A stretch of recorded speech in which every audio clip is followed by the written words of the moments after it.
हिंदू की यही कमी है। और हिंदू समाज के जितने भी जो ये संगठन चलाते हैं और अपने आप को हिंदू संगठन के माध्यम से अपने आप को प्रदर्शित करते हैं, इनको सोचना चाहिए कि देश में एक पर्व बने। जब एक पर्व बनेगा तो निश्चित तौर पे सारा हिंदू समाज एक होगा और हमारे पर्व और उत्सव भी एक साथ मनाए जाएंगे। मैं अपील करता हूँ सभी से कि देश के अंदर एक पर्व होना चाहिए।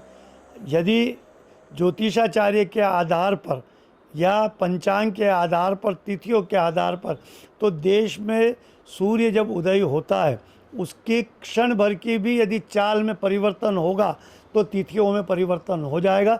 और जब तिथियों में परिवर्तन आ जाता है तो त्योहारों में भी परिवर्तन आता है। इसलिए अब इस प्रथा को रोकना बहुत आवश्यक है। आज पंचांग के जितने भी पंचांग करता है, मैं उनसे भी अपील करता हूं आप लोगों के माध्यम से कि बहुमत का आधार तय किया जाना चाहिए।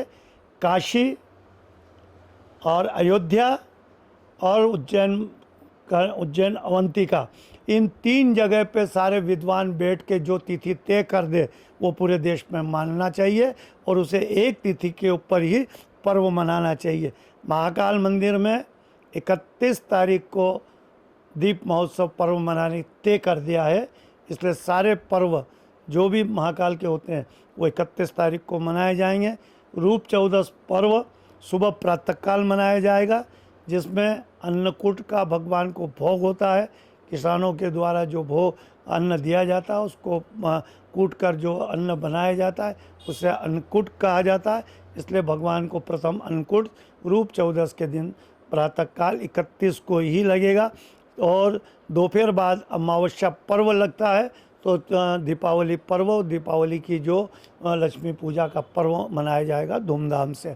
महाकाल में और भी जो परंपरा है उपटन लगाने की, भगवान का रूप निखारने की, वो भी सुबह 31 तारीख को सुबह ही की जाएगी। भस्म आरती में पुजारी परिवार की महिलाएं ये उपटन बनाती है, भगवान को लगाती है। भगवान का रूप अपने बच्चों जैसा मानकर उनका रूप निखारते हैं। भगवान महाकाल हमारे अन्नदाता भी हैं, भराता भी हैं और हमारे परिवार की महिलाओं के लिए भी वो बच्चे जैसे और भाई जैसे हैं। इसलिए उनको उपटन लगा के ये पर्व बड़े धूम से महाकाल मंदिर में मनाया जाए। गर्म जल से स्नान भी इसी दिन से प्रारंभ हो जाता है।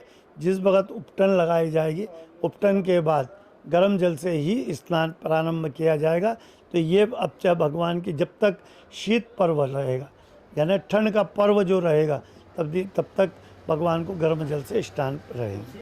बिल्कुल, भगवान मंदिर की एक परंपरा है, दीप उत्सव मनाना है तो दीपक भी लगेंगे, फुलझड़ियाँ भी छोड़ी जाती है, वो भी छोड़ी जाएगी। लेकिन कुछ समय से इसके ऊपर थोड़ा सा प्रतिबंध इसलिए लगाया गया है कि किसी प्रकार की कोई क्षति भक्तों के साथ ना हो।